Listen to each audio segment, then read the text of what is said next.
Truth is setting us free. This is a podcast for those of us who want to be set free. Is that you? The basis for most religions is the practice of spiritual principles. However, in the name of religion, wars are being waged across the planet. The intention of this podcast is to take a step above religion by creating a personal relationship with Spirit, or the God of your understanding. These are some of the principles that are setting me and others free. Principles like peace, joy, gratitude, acceptance, patience, tolerance, forgiveness, compassion, and empathy, just to name a few. See if you can identify yourself in the stories that follow and how some of the most inspirational people in my life are practicing these principles and being set free. See if you can be set free through the practice of spiritual principles. I invite you to enjoy what follows.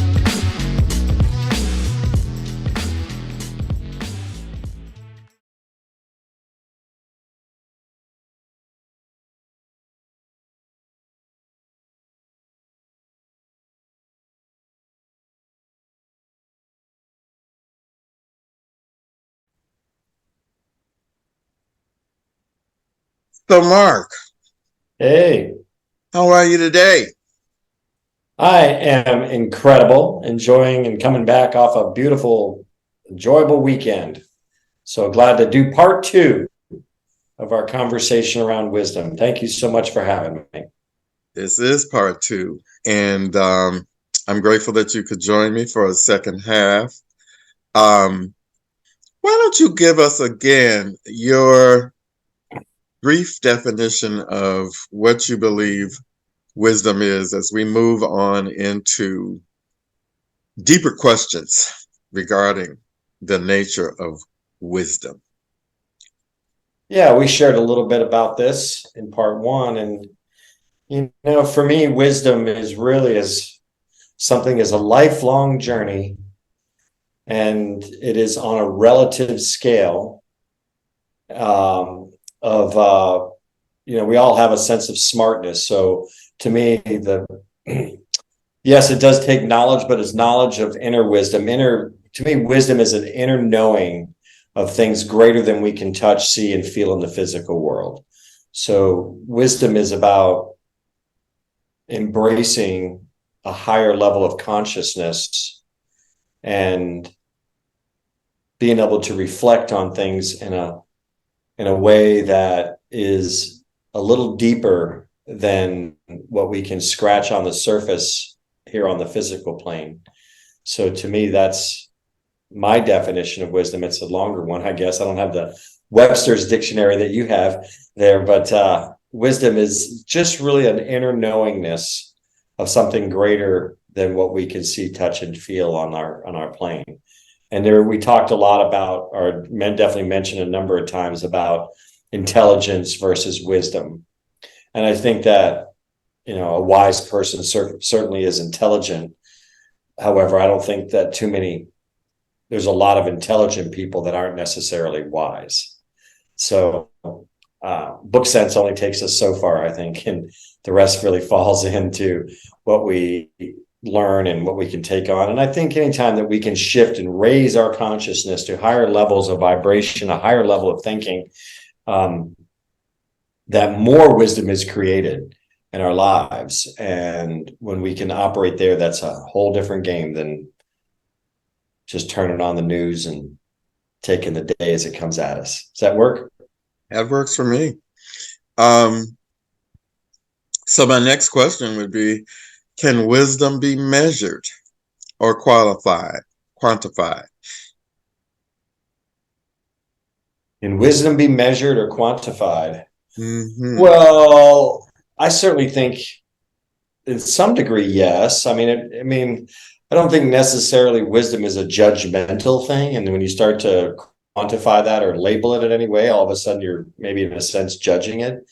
But I do think that people who have taken on the lifelong learning of it, mystics, people who have the power to channel, to do other things more powerful than our minds, are certainly have a higher level. I'm not sure what the right word is that, but have quantified their wisdom in a way that is a demonstration, is a showing of their wisdom. But someone who's truly wise doesn't go around boasting about their education and their schooling and all of that. That's not what it's about. That's the ego-driven wisdom. And we were talking a little bit about that as well. So, yeah. So we were having a conversation about your bike trip across the country. Mm-hmm. I believe that's where we ended off. And what I want to do is bring that back into the discussion. Yeah. And the question was, what did you have to let go of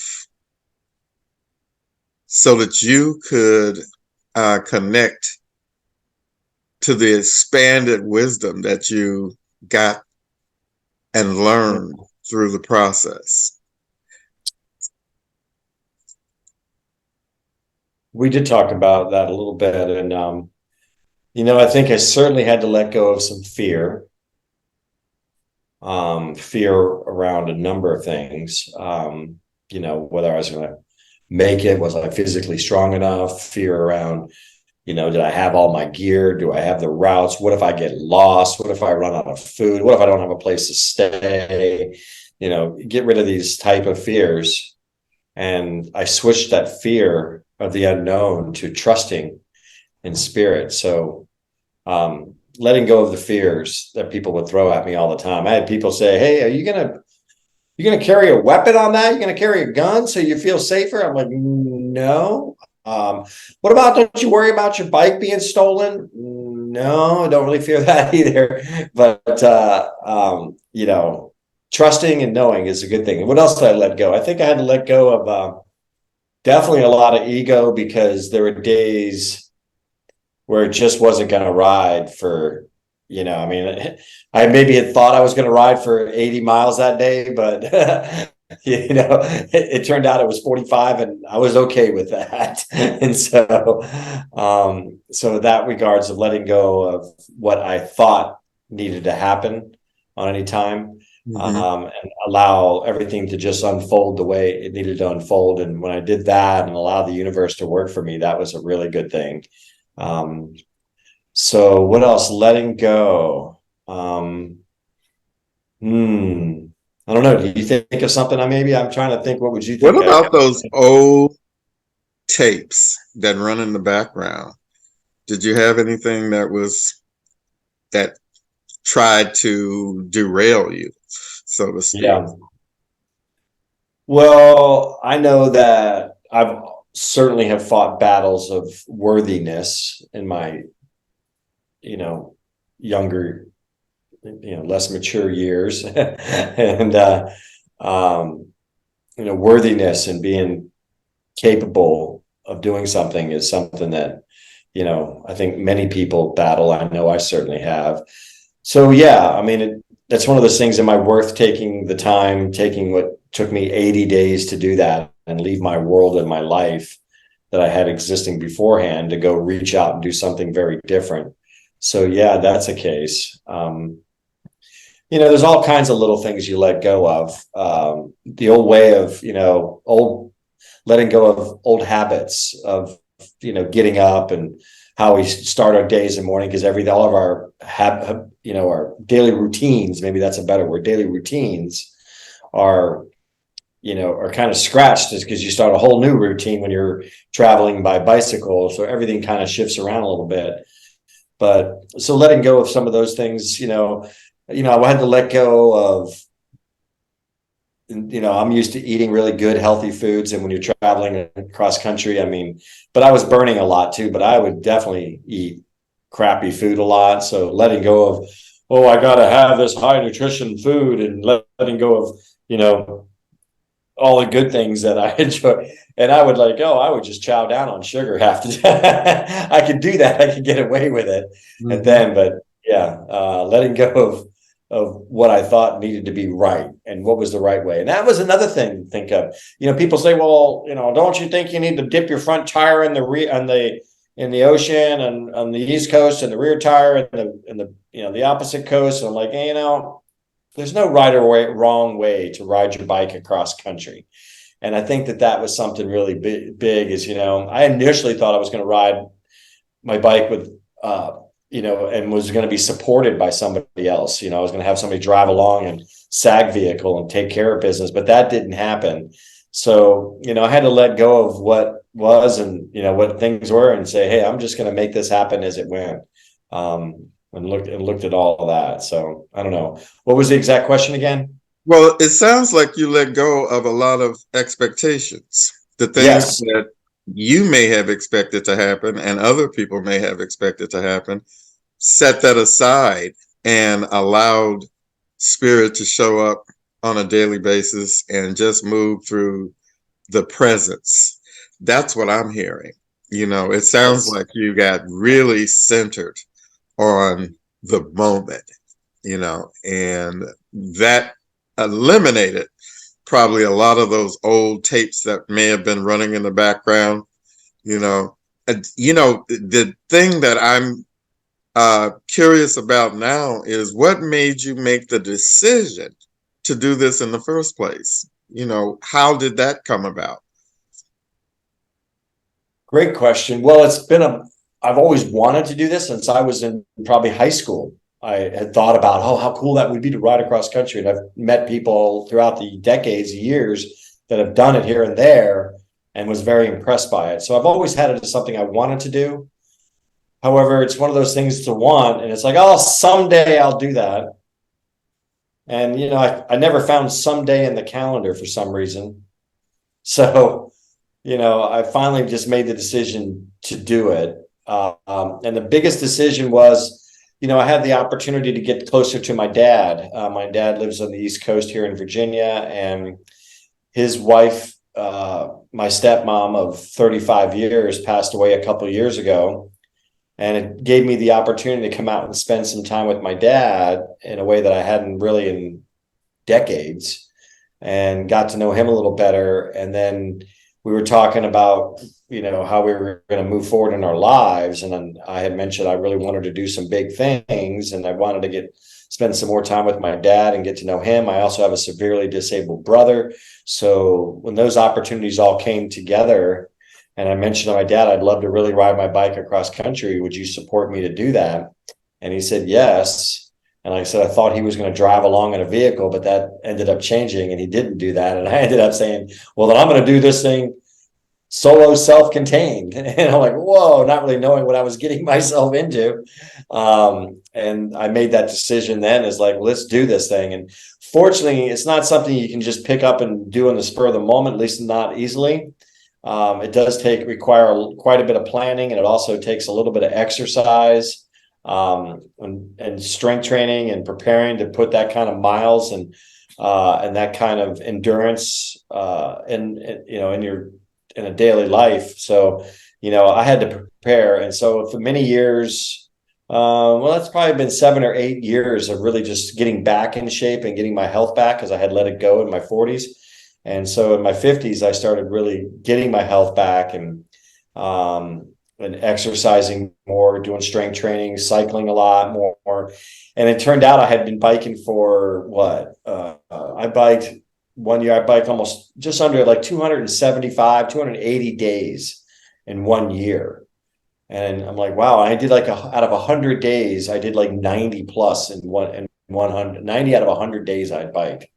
And you get to that point, it's like, well, shit, I can just do this. Excuse my language. You get to that point, it's like, I can, if I'm doing it that many, I can go ahead and ride my bike across country. It's only going to take me roughly 90 days to do it to begin with. So it So sounds maybe, like you were already on your way. yeah. And When you made the decision, you had already started the process. Would you that's say correct. that's true? Yeah, very much so. How do you Um, balance wisdom and compassion? Ooh.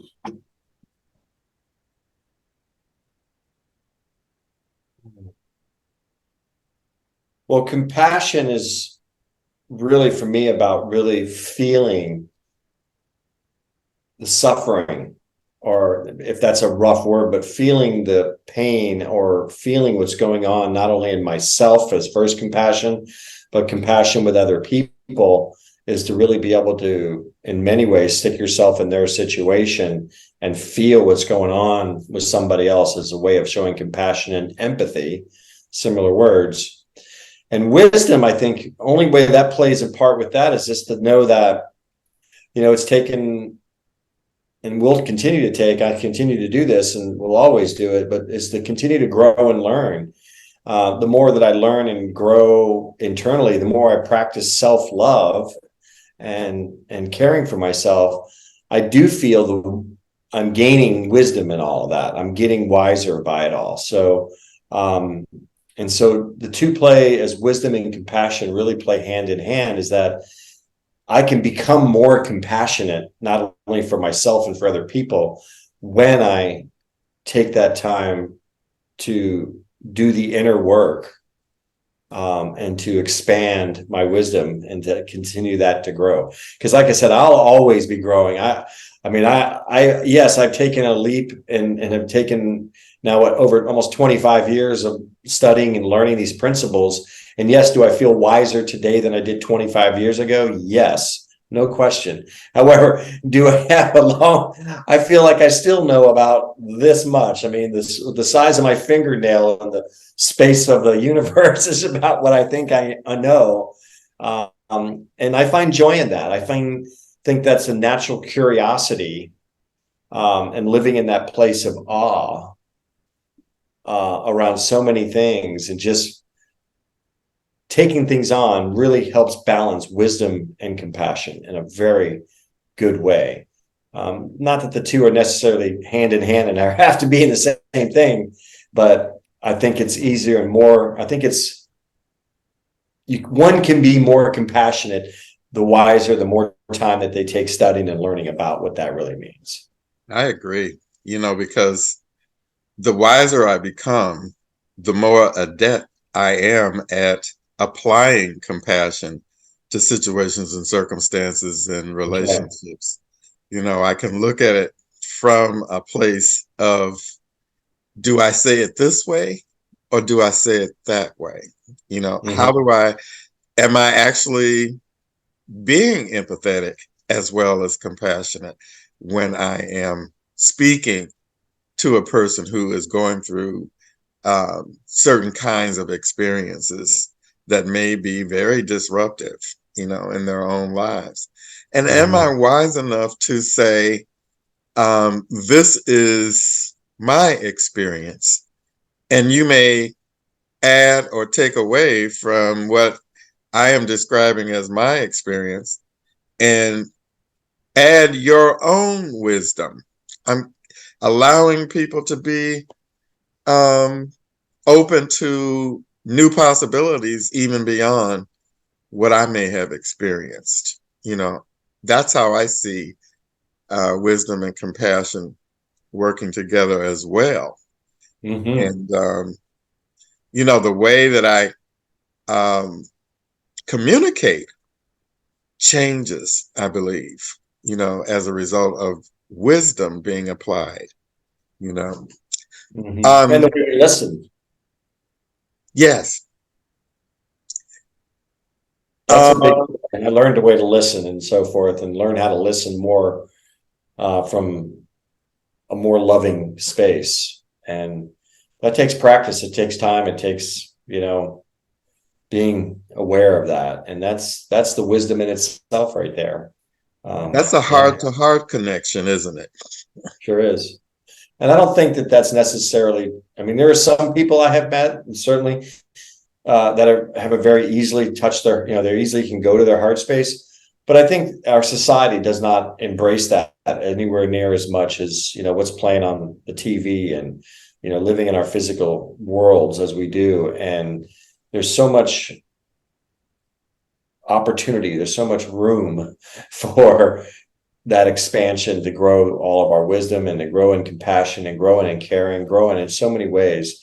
And for me, it's a human behavior study. I love this study because it is about studying human behavior. Mm-hmm. And we are all just, we all do amazing things, no matter what it is, in different ways and different things. And human behavior is just, to me, is very intriguing. And so I enjoy studying that, of how, as individuals, first and foremost, how I behave, how I show up on the planet, and as well as how people I care about, and then, how our society shows up, how we do things. And it's just, I just find all that stuff really intriguing, to be honest with you. And it's fun to go study. It's fun to learn. Can wisdom be developed through meditation or mindfulness practice? By all means. Every day. Yes, it is. That's one of the key tools. That is the tool. One of the most important tools besides reading is that inner work to let all that stuff process. Because when we read something, I don't think it's one thing if it sticks in our head. I know I studied this stuff for years and it was all in my head and I wasn't applying or using it. And so I think that wisdom comes in when we actually can let it sink in. When we read something, we know, how does that show up for me? How do I apply that principle? How do I utilize and use the principle that I'm studying or thinking about and working on? How do I apply that to my life? How do I use that in my life so that it actually applies? It's one thing to be heady about it and to be, I know about what's right and all but I don't know, I don't use it, I don't apply it. That's not wisdom at all. To me, that's just scratching the surface. Until we can actually take the wisdom and use it and apply it to ourselves, then it becomes a source of wisdom, I think, in a good way. I think that goes back to that question about compassion. Mm-hmm. It really is a work within and then an expression without. Yes. So mindfulness, to me, like you mentioned, is something that needs to be done daily.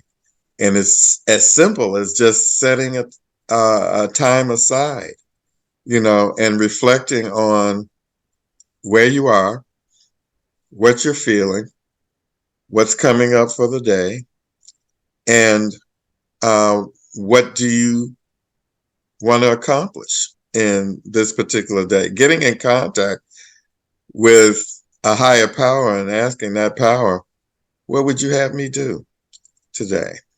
That's something that I do on a daily basis. And it seems to direct me into the places that I should be at this particular time in my own life, so I'm opening up the door literally with mindfulness to the opportunity to hear what the universe has to say,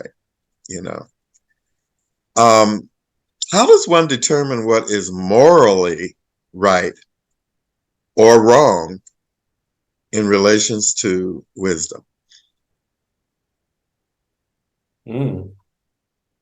Well, your values, someone's values have to play. You have to understand where your values come through in your life, what's important to you. I think that certainly guides somebody. Can you say that question one more time? Because I had a thought on that when you said it. How does one determine what is morally right or wrong in relation to wisdom? Well, I think wisdom is certainly operating from our heart space. So if we're operating from our heart, there's really no way to go wrong in that. I mean, it's when we move from, we leave it from our head and we go from a heady space or an egoic place, that then things can go off track. But I know that when I'm speaking from my heart, I may say something stupid, but I may say something that doesn't make any sense. But I'll never go wrong. You cannot go wrong when you're speaking from a place of heart and love, period. I've never had an experience of that. Have you ever had an experience when you're coming from your heart and you did something wrong? No, right? One of the things that I've had to do, though, is go within and find out what are my morals, because I had taken on the morals of society, some of the religions that I practice, Mm-hmm. family morals, and I had to turn around and really take a look at what were my morals. Because when I go against my morals, that's when I have a difficult time sleeping at night, you know. Mm-hmm. And but I didn't realize for a long time what my morals were as opposed to what I had internalized and adopted from others. So, for You me, saying are morals and values the same thing to you, or is there a difference in morals and values? there's a, there's a slight difference in morals and values. What I would call a value is something that I find supportive of the whole society, you know. What I'm talking about when I talk about morals are the things that would be directly connected to me, to my own um, perspective, on how I show up in my own life. I can have a value and it be something that is composed of both my morals and what society or religion has to say, and create a value that way. But my morals for me are more closely related to, um, those things that put me in a position where I am uncomfortable within. I can have a value that um, I may not follow as closely Hmm. as I would a moral, you know. Okay. Yeah. Um, Yeah, I get what you're saying there. So yeah. we have a high standard of morals. We have a high morals and good values in our lives. Then, and we operate from our heart. I do feel that there's no way we're going to do anything wrong or bad or incorrect or anything like that. It's not going to happen. Not That's when we're intentionally, and so, that there's that then, they say you are 9/10 of the law, if you violate a law that you don't know about, for instance, yeah. then the law continues to have the upper hand, or so to speak. But But you officer, I didn't know that I was speeding. and I didn't know that there was ice on the road. But anyways, Right. I didn't know I couldn't carry this drink and drive at the same time. right, What? or have a shot of whiskey, you know. Right. God, yeah. Good question.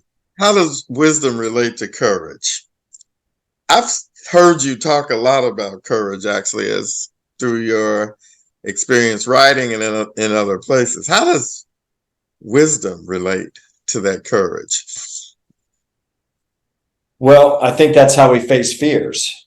Um, I don't know if you've ever heard of or seen the movie Free Solo, but it won an Academy Award. It's a kind of a documentary about a guy that is all true. It's a documentary, and he was the first person to ever free solo El Capitan, which is an impossible endeavor. No one thought anyone can do it. In the past, it's taken people weeks to ascend El Capitan in California there, and it's one of the hardest climbs ever.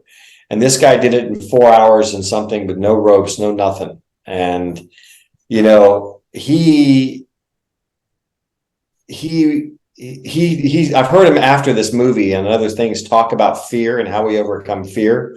And someone to do what he's done, I mean, it would be like comparing going to the Olympics and knowing that if you didn't get the gold medal, you would die. Mm-hmm. If you didn't get the gold medal, you die. So compare that to what he did. So he's a very interesting person when you talk about wisdom and having the courage. Can you imagine the courage it'd take to go climb something like El Capitan and do that without any ropes or any gear?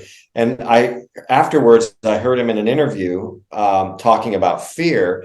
And he said, I didn't, yes, there is fearful times when doing that, but I was so well rehearsed and so well practiced in what I do and what he does as a climber, that fear no longer is a part of that. And so he was extremely wise and knowledgeable. He knew everything that he needed to know. He had every hand mold and every hand position, foot position memorized. And so when he got up there on the face to climb this thing, he knew there was nothing more that he needed to know. He was as wise as he was going to get. And he applied that wisdom to have the courage to then go do what he said he was going to do and free solo El Capitan. Once again, they made a movie on it, and he got an Academy Award for the movie. And so that's a great example of how wisdom and courage play in a role. Once we've rehearsed and practiced and do something well enough, it's no big deal. I remember as a little kid, I see people driving like in car accidents, and I would have freaked out about learning how to drive as a little kid. But once I studied and learned and practiced, I got into a car, and now I don't even think twice about it. I get in the car, I can brush my teeth, comb my hair, eat a Big Mac, and do all this in one time and drive. So of course I wouldn't, but you can, you know what I mean? Yeah. And so wisdom and courage plays a big role of that. But wisdom comes from practice, as we said. It comes from every day applying whatever you're doing to a way that enables you to have that courage to do whatever you decide to do. Like riding a bike across the country, huh? Without without support or a gun. Most people would have like, no way, you're freaking stupid. You're crazy for doing that. And it's like, well, no, I mean, I had prepared for my whole life for doing this thing. I had trained, I had studied, I had, learned the routes. I figured how to do everything. I knew how to prepare my foods. I knew how to camp. I knew how to do all that. And so going on this thing was more of a, it took courage, but I had a lot of preparation behind it. And I didn't go in it stupid, I had some wisdom behind it just because I had taken decades and decades of learning and preparing for life to do something as big as doing this ride. So, yeah, it's all the same thing. I've heard a lot of people say that courage is having said your prayers before you actually engage in whatever the process is. I've seen it. Say your prayers, get it out of the way, have it all ready to go, man, and do it. Believing you have that bubble of grace around you. Yeah. How does one Oh, go ahead. How does one remain humble with courage and wisdom? I know I got a lot of work to do on humility. I got a strong ego, but at least I would recognize it and I'm aware of it. But say that again? How does one remain humble with wisdom? Wisdom. Well, I think that's a virtue that comes from wisdom. It's part of the virtue, and that's another word of value. And we were talking about our virtues, our morals. But I do think it's a virtue, humility, humble. And that is something to be learned. Otherwise, we aren't. And it's so obvious to get people and see people that don't carry humility or carry in a way that's boastful and bragging and things of that nature. And they may be smart at what they say and do, but it's such a turnoff. And once again, that's a behavior thing. That's human behavior. For me, I love studying that kind of stuff and knowing how do I show up for people? And if my boasting and bragging about something I did is turning people away or turning people off, then, I got to do a check-in with that and make sure that, I have to ask myself, am I being humble here? Am I being an asshole? And people, I guess we've all learned in our wisdom how to read people and feel like people's energy and vibes. And so, it's not hard to tell when people aren't resonating with you. At least I can tell pretty easy. I'm sure you can too. When we're not being appropriate, or I'm being anything other than my space of love, anything other than that, that's, I just have to do a check-in with them. Yeah. Sure. Yeah. I know people in my life and they call themselves being brutally honest. You're just honest, man. Right. And they may have a point with what it is that they're trying to say, but it's the way they said it, that really is without compassion, and I think it goes back to realizing the compassion within, but also, having the emotional wisdom to understand that we can injure people just as easily. Talking about turning them off. I'm talking about there have been people that have run full speed away from me, as I realized how the words that I've chosen, have actually damaged someone else. And what, I didn't really understand it until I saw it in someone else. That was one of the big moments of clarity, I would say, for me, is recognizing that look on somebody's face. You know what I mean? And seeing the hurt, and then I asked myself, well, didn't you share the truth? And that's exactly what they said to me. I told you the truth. Reminds me of that movie, You Can't Handle the Truth. You can't, that's true. Well, and what's true for somebody else isn't necessarily true. So when people tell me that, and I've had that happen numerous times, of course, and I say, well, tell me a principle. When you say you're telling me the truth about something, tell me how do you relate to that? Where does that come from? What principle are you standing on that you have weight to carry that message that you're trying to tell me about this? I'll question now if it's somebody that I value a lot. I know I was reprimanded for my comments that I had made back a ways with Dr. Roger Teal. I don't know if I ever told you this crazy story, but I did a prayer and meditation retreat that Dr. Roger Teal hosts down at the Franciscan Retreat Center down in Colorado Springs. Beautiful event. Love the event. And it was right after the time that the Catholic Church has been criticized and have the huge sex abuse scandals going on within the Catholic Church. So I'm down there for this retreat, and at the end of the retreat, they give you these survey forms to fill out, and I did raving reviews on everything. They gave two, one for the facility, Franciscan Retreat Center, and the other one for the actual seminar, which was done by Mile High Church. And at the end of that, I did the survey and I put in the very thing. They said, any other additional comments? And of course, I did raving reviews on everything, except at the very bottom of the thing, it says, any additional comments or thoughts? And I wrote in there, well, I think you should sell this place and use the money for the victims of sexual abuse from the Catholic Church, from the Catholic Church. And I signed my name and turned it in. A couple of weeks later, I get a call from Dr. Roger Teal to come sit in his office because he got a call from the nuns at the Catholic Church, a little concerned about my comment.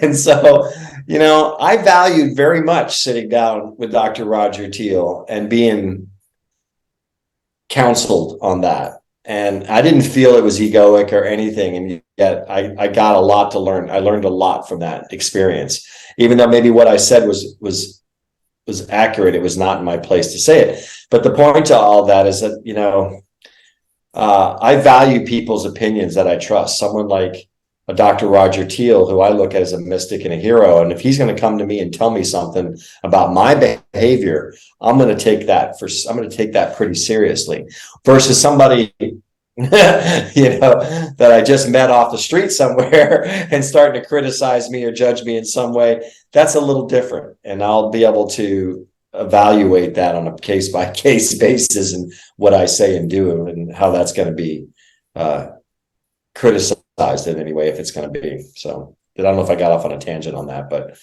it's No, I think you pointed to something that you really had a concern about, and actually, from my perspective, you offered a solution. And I would really maybe offline would love to hear what Roger Teal had to say in response to that question. But it was real loving. It was very loving and he came across so nice. And he just wanted to make sure I wasn't some, crazy wacko that was going to go do something stupid at the Franciscan Retreat Center. And of course I wasn't. He didn't know me all that well. He knew me, but didn't know me that well. I had just gotten my practitioner license. I just went down for this event, had done it before, and he knows me and all that. And, I was just really upset about the Catholic Church and was kind of taken back that we were going to spending money in the Catholic Church, because I vowed not to give any more money to the Catholic Church until they handle this scandal. And so it was a little frustrating for me to have to go there knowing that some of the proceeds of this event were going to this, to this particular place. But that's a different subject and a different thing. But, because I value Dr. Roger and he knows that, and he carries a high level of authority in our movement, that I value I value what he said very much. And I think so that's another part of that question about values and morals. How do I balance the two? Really. Mm-hmm. What role does self-reflection play in developing wisdom? What role does self-reflection play? Well, self-reflection that's the whole part of personal growth to me, is that how do we grow if we don't reflect and know where we're at to get to where we want to go? So that's the work, you would say? Yeah, call it the work. To me, I, on a regular basis, like almost weekly, if not, daily, I'm regularly checking in with the main 4 areas of my life: my spiritual side, my physical side, my emotional side, and my professional side of my life. I'm checking into those things all the time, wanting to make sure I'm at a 10 on every one of these things. And when I'm not at a 10, then I check in. I know, hey, this is the area I got to work on right now. This is where I got to go and spend more time to bring balance back into me. So without that reflection, without that time of personal reflection, to really go in and see where I am and do it in a positive way, without that time, to me, there's no growth. You're going to grow. I know I would grow much slower if I didn't have that reflection time. And to me, that's what meditation and daily practices are all about on a regular, every day. So like clearing the path so that you can see what is happening in the moment. That's a great way to put it. Mm-hmm. No question. Mm-hmm. And I think it's so, that's what meditation is. It's just a chance to stop. And there's so many ways to meditate. I find it frustrating because I used to say the same thing before, is, I don't have time to meditate. I don't have, that's crazy. Who's got time to meditate, right? Now it's, it's the first thing I want to do when I wake up, but is to get that. But that is that reflection time. That is a chance where I get to check in on all areas of my life and see how my body feels, how my mind's operating. Where am I going in my day? What do I need to be focusing on? Where is today going to lead me, and where do I want to go with it? And how do I want to show up? That's the self-reflection on a daily basis that I think is a key component to creating more wisdom in our lives. And like I said, I don't want to even begin to come through like I'm the wise guy and I know all this stuff, because I am just learning it. And I've been learning it for 25 years and I've just learned a little bit of it, but to me, it's an ongoing process. I know that I'll be growing and learning in every area of my life until the day I die. Because once I reach one level, I'm going to keep on going to the next one. Keep on going to the next. So many people get up in the morning now, instead of, if they had a practice of doing reflection and meditation in the morning, jump up and the first thing that they do is they grab their phones. What do you think the effect of social media is having on wisdom these days? Yeah, I wouldn't be one to probably ask that question. I mean, social media has its pros and its cons as well. I think there's a lot of good. I mean, there's a lot of good stuff you can focus on. I get great stuff and messages on my social media. It's funny, someone would be to open my Facebook page and they would look down on it and see it. There's not one word of hate or anything that's less than love is not on my Facebook page. And so, and I get people, oh, I hate Facebook because it's all this crap on there. And I say, well, it's a law of cause and effect. That's how these things work off the logarithms. What you put out there on Facebook is what you're going to get. So, social media can be used in a very positive way. It's when we pull it up and we're, if someone, God forbid, is using it for porn or for picking up people or for drugs or, whatever, that's when things can lead to other things probably not as productive. But I love, like, for example, I use Insight Timer as a tool for my meditations and educational stuff. I do a lot of courses and challenges and meditations on Insight Timer, which is like the Facebook for meditators. And so it's a social media platform where I get to meet and be with like-minded people. And I love that site. I love, Insight Timer. It is the best. And it's there. So, it depends on how we use social media, and such. And as in anything, it requires a balance.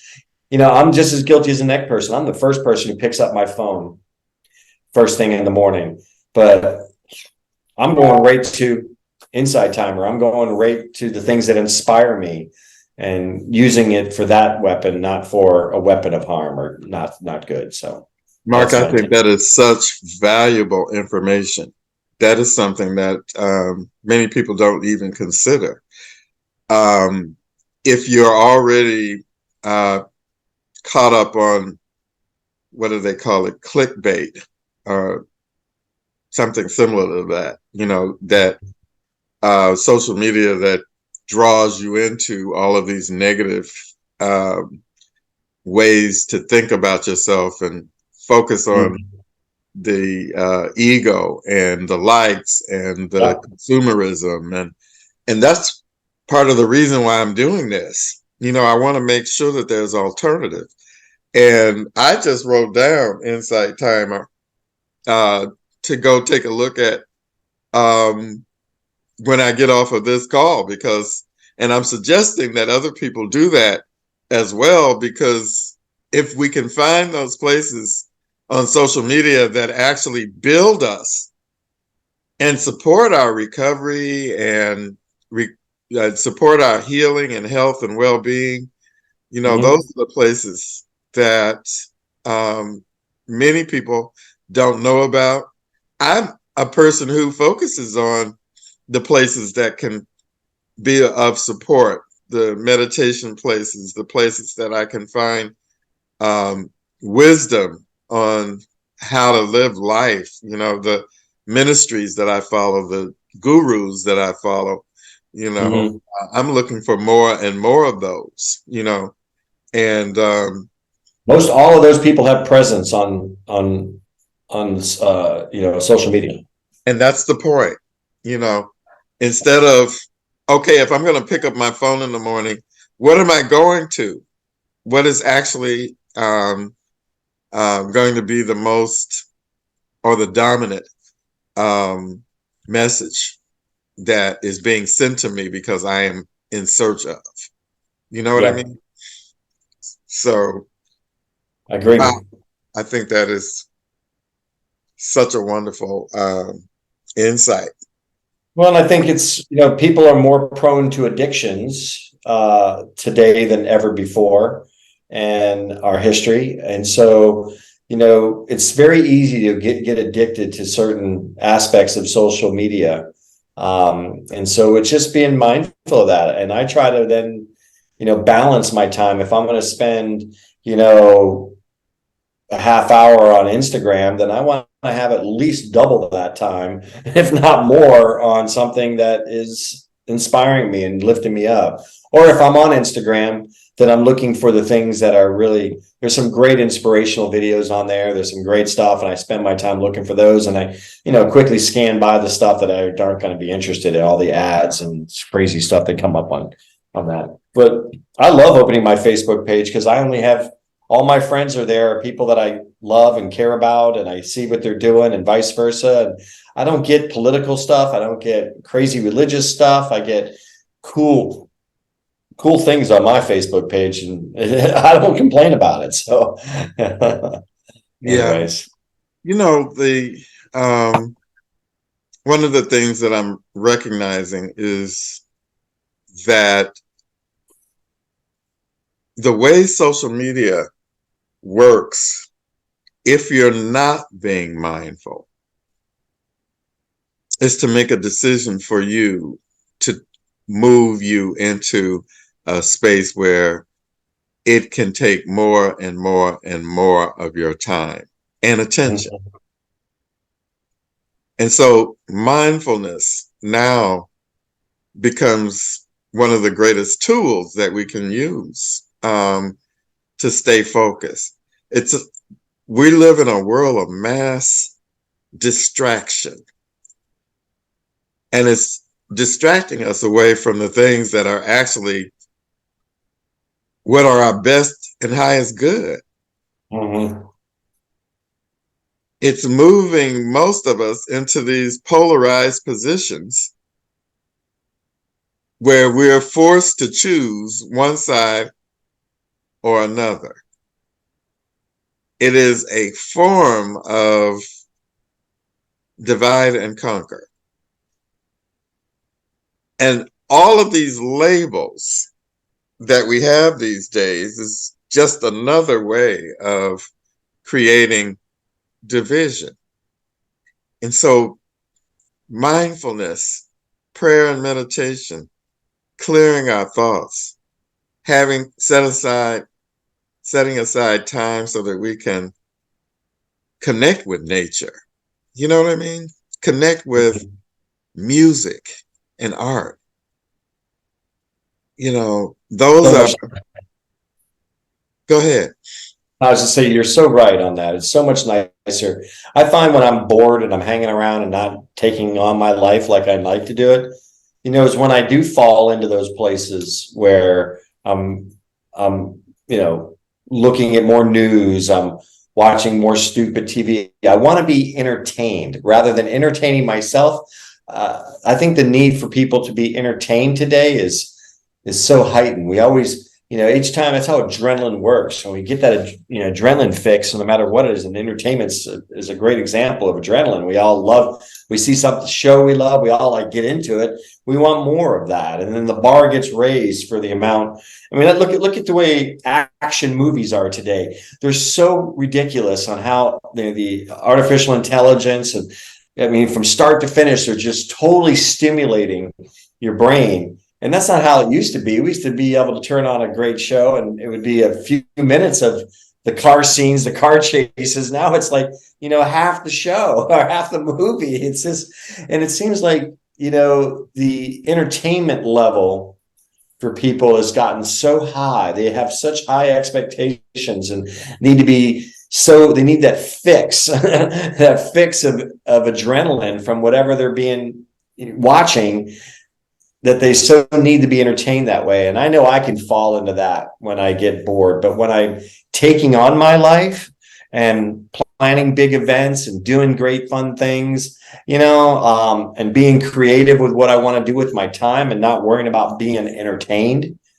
then my life goes a lot better that way. It's a lot more fun. It goes by quicker for sure, but it certainly has kept me from being depressed, because I do have depression in my family and history.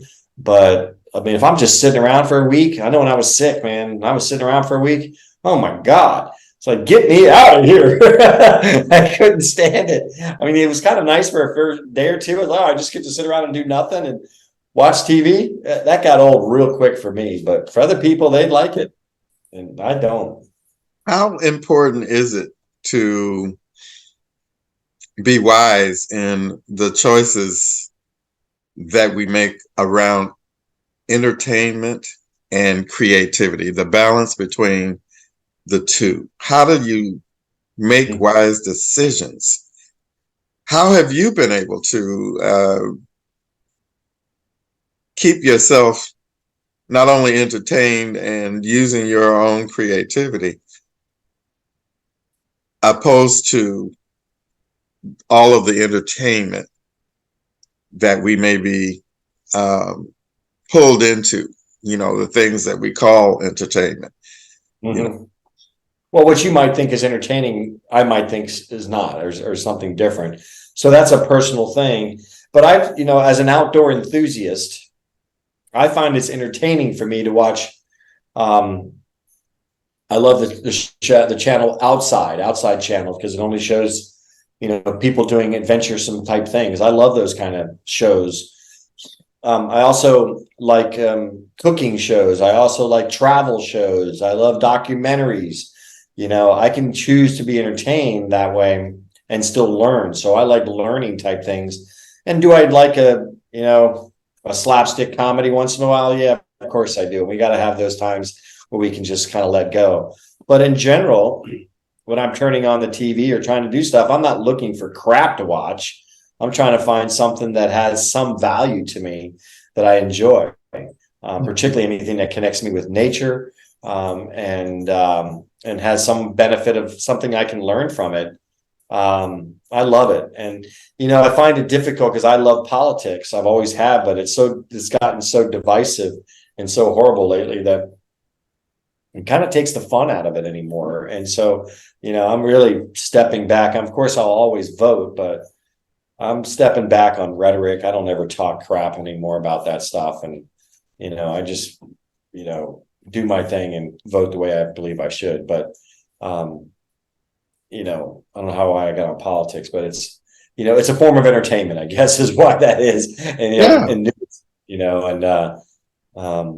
You got to be careful with it. So, but we all enjoy certain things, and some people love, the movies, some people love Broadway, some people, whatever. You got to pick your poisons and have balance with all of it. And some people do love the news. The news is under corporate entertainment. That's where it's centered these days. It used to be about bringing a message to the public. And now the public is actually being directed what to think regarding whose camp you're in on one side or the other. Another form of divide and conquer, as we mentioned before. I want to be cognizant of the time, and we are approaching, for me, 4:10. And there's one question, though, that I want to really dig into for a minute before we end, and that is, can wisdom be lost, or is it something that stays with us for life?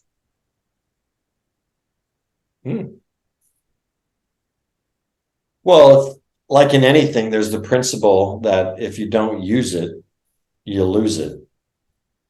So I do buy into that principle in every area. You know, I think our practice, our spiritual practice, as much as it is a practice, it's a reminder. It reminds us of things that we already know. We already know that it's nice. We want to be kind to our neighbors, the golden rule. We already know that, but it's a reminder. Sometimes we forget. And so wisdom can be lost if it's not practiced, it's not utilized, it's laid aside, you know, because that is a principle. If you're not using it, you'll lose it. So I mean, I think there's some things you'll gain and hold, like your core values, and the wisdom you've gained from your values or your morals, as we said, are things that should stay with you no matter what. But you put somebody out in the middle of a jungle for 3 or 4 years, they're going to come back a little different than they were.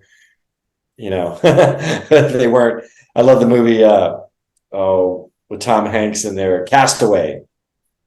If you've seen Castaway. I remember that. Yeah. I mean, he came back a different man. And did he have everything he learned? No, but he was a lot wiser when he came back from that. So, and he didn't have anything to study and everything else, but he knew life a lot better. So, but he was practicing it, whether he knew it or not, on a daily basis on survival and living and how to live off the world and the life. So I don't know if that answers your question, but I do think that if you're not practicing it, it is easy to forget it or lose it in some way. And that principle of use it or lose it stands strong. And I agree. So we just came out of this pandemic, and one of the things I learned was to stay connected so that I could be reminded, of what was wise. And it was in my relationship with the people that I have in my various support groups. I have support groups for different areas of my life. And so I'm constantly being reminded of where my power comes from and who I belong to and what the position I happen to be in, in the whole this measure of life, that I've been given, these whatever number of years I'll actually be present. What is the best and highest good for me, and how can I be of service? For me, that is one of the highest aspirations that I could have, talking about values. It is in relationship with others. We're very social creatures. Yes. And we must have connection with healthy people to remain healthy. That was the lesson I learned through this pandemic. So you're one of those people that kept me sane, Mark. I don't know about that. How about that? And I surround myself with others who can remind me to remind myself of who I really am. Mm-hmm. Is there anything else that you'd like to say to people about wisdom? What would you say to the world today, as you know it, about wisdom?